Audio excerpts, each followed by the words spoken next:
حضرت امام جعفر صادق رضی اللہ تعالیٰ عنہ نے جو علم حاصل کیا وہ اپنے والد گرامی سے حاصل کیا. اسی طریقے سے کیونکہ آپ نے 34 سال اپنی والد صاحب کی صحبت اٹھائی اور 14 سال اپنے دادا کی صحبت اٹھائی, حضرت امام زین العابدین کی, امام زین العابدین کی, تو یہ اپنے آباء و اجداد کی صحبت اٹھاتے رہے, یعنی اس گھرانے کی صحبت اٹھاتے رہے کہ جن کے گھر سے شریعت کی شمع پھوٹی تھی.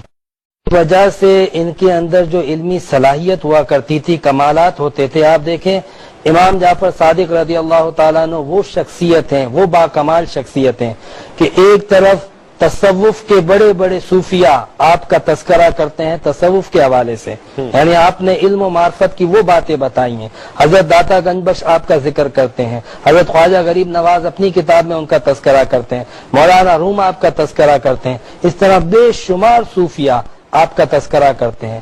محدثین حضرت امام جعفر صادق کا تذکرہ کرتے ہیں, اور کہا جاتا ہے کہ تقریباً 4000 کے لگ بھگ ایسے لوگ ہیں کہ جنہوں نے آپ سے روایت کیا, ان کی آپ شیخ ہیں.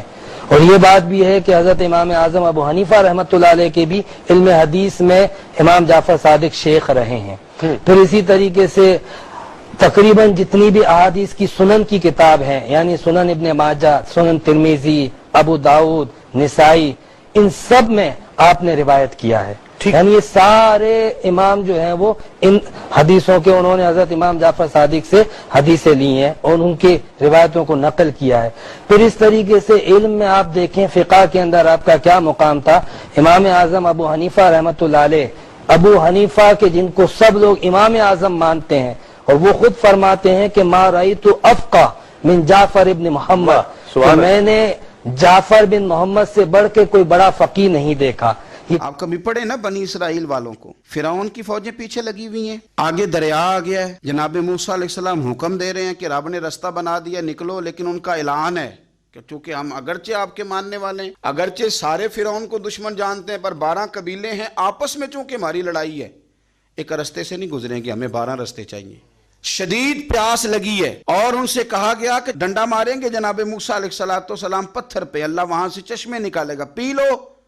انہوں نے کہا ایک نہیں پیئیں گے, 12 قبیلے ہیں, چونکہ ہمارا اختلاف ہے ایک سے پانی نہیں پی سکتے, ہمیں 12 الگ الگ چاہیے. حضور فرمانے لگے وہ جو پرانی امتوں میں عداوتوں کی بیماری تھی, مجھے ڈر لگتا ہے وہ تمہارے بیچ نہ آ جائے. او یارو, اتنی سخت عداوتیں, اتنا گھٹن, اتنی ہماری طبیعتیں ایک دوسرے کے بارے میں سخت. آپ کبھی لوگوں کا لب و لہجہ محسوس کریں, جب وہ کسی کے خلاف گفتگو کر رہے ہوتے ہیں تو ایسے محسوس ہوتا ہے کہ وہ تو شخص شاید مار دینا چاہیے, اتنا برا ہے. تھوڑی سی اختلاف رائے کو اتنی شدت کی عداوت بنا لینا. کئی اللہ والے چھپ گئے, بہت سارے رب کریم کے بندے تھے جو دنیا چھوڑ کے کونوں میں لگ گئے, انہوں نے کہا نہیں گزارا ہوتا ہو بھائی. میں کسی کمزور آدمی کی بات نہیں کرنے لگا, ایک دلیر آدمی, حسبن نسبن اخلاقن مروتن, ہر تعلق سے شانوں والے, حضرت امام جعفر صادق رضی اللہ تعالیٰ عنہ, اتنے بڑے آدمی کہ امام اعظم ابو حنیفہ جیسے لوگ کہتے ہیں کہ اگر 2 سال امام جعفر صادق کے پاس نہ رہتا تو ابو حنیفہ ہلاک ہو جاتا. امام جعفر صادق تربیت جب کی تو کن کی امام اعظم کی, حضرت داؤد طائی کی, جناب سفیان ثوری کی. پر شاہ فرید الدین عطار فرماتے ہیں آخری عمر میں امام جعفر صادق نا حجرے میں بند ہو گئے تھے, باہر نہیں آتے تھے. بس اسی کسے دیکھو جی نہیں جلگ دے تے نہ کوئی ساڈا دردی حجرے میں. ایک دن حضرت سفیان ثوری نے منت کیا کہ ان کے بچوں کی, خدام کی, کہا حضرت سے کہو میں پرانا نوکر ہوں, مجھے تھوڑی زیارت کا موقع مل جائے, میری تو آنکھیں ترس گئی ہیں, کرم نوازی ہو جائے. تو حضرت کو جا کے عرض کی کہ سفیان ثوری منت کر رہے ہیں. آپ نے اجازت دے دی. حضرت سفیان ثوری اندر گئے تو درد سے کہا حضور آپ تو 2 جملے کہتے تھے تو دل بدل جاتے تھے, کتنے لوگ منتظر ہیں آپ کے کلمات طیبات کے لیے, زیارت مقدسہ کے لیے, اور آپ یوں گوشہ نشین ہو گئے. تو جگر گوشہ رسول, نواسہ رسول امام جعفر صادق آنکھوں میں آنسو آ گئے, کہنے لگے سفیان تمہیں کیا بتاؤں, لوگوں کے لفظوں میں بڑا پیار ہے پر دلوں میں وفا کوئی نہیں. او بے قدراں کچھ قدر نہیں کیتی خوب تسلی ہو, اے دنیا دار پجاری زرد کتیاں دے گل ٹلی, قدر نہیں کی لوگوں نے. اب میں اپنا آخری وقت اپنے رب رسول کے ساتھ گزارنا چاہتا ہوں. لوگوں کے لفظوں میں بڑی وفا ہے پر دلوں میں ان کے وفا, یعنی امام جعفر صادق جیسے لوگ چھپ گئے. ہم اپنے رویوں سے اگر ان چیزوں کو نکالیں گے, دلوں کو صاف کریں گے, تو بڑے بڑے قیمتی وجود ہیں جن سے ہمارا رشتہ قائم رہے گا. لیکن اگر حسد کی، عداوت کی، بغض کی یہ بھٹیاں جس طرح تپ رہی ہیں آج معاشرے میں، یہ تپتی رہیں تو بڑے بڑے لوگ ہیں جو منظر سے ہٹ جاتے ہیں، مقابلہ نہیں کر پاتے لوگوں کی عداوتوں کا۔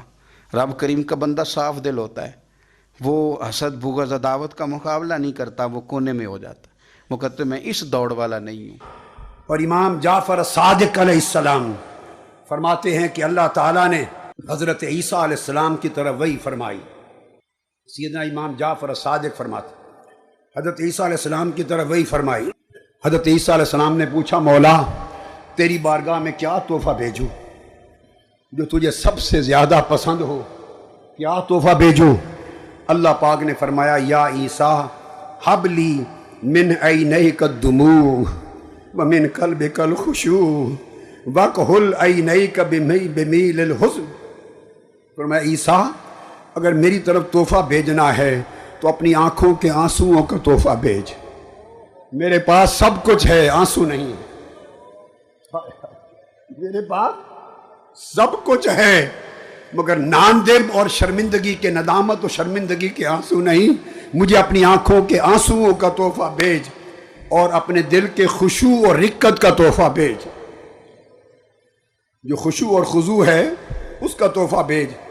پھر آپ روایت کرتے ہیں امام جعفر صادق رضی اللہ تعالیٰ عنہ فرمایا کہ اللہ تعالیٰ نے حضرت موسیٰ علیہ السلام کو وحی بھیجی تورات اتارنے کے بعد، اپنی کتاب تورات اتاری اور وحی بھیجی اور فرمایا اسمعنی لذاذت التورات بصوت خاشع حزین، اپنی کتاب اتار کے فرمایا اے موسیٰ یہ جو میں نے تورات اتاری ہے اب میں چاہتا ہوں کہ اس کو خود سنوں، اپنا کلام خود سنوں، اور وہ جو تیری درد و سوز والی رقت اور گداز والی آواز ہے اس گریہ و بکا اور درد و سوز والی آواز سے میری زبور پڑھ اور میں سن کر خوش ہوں گا۔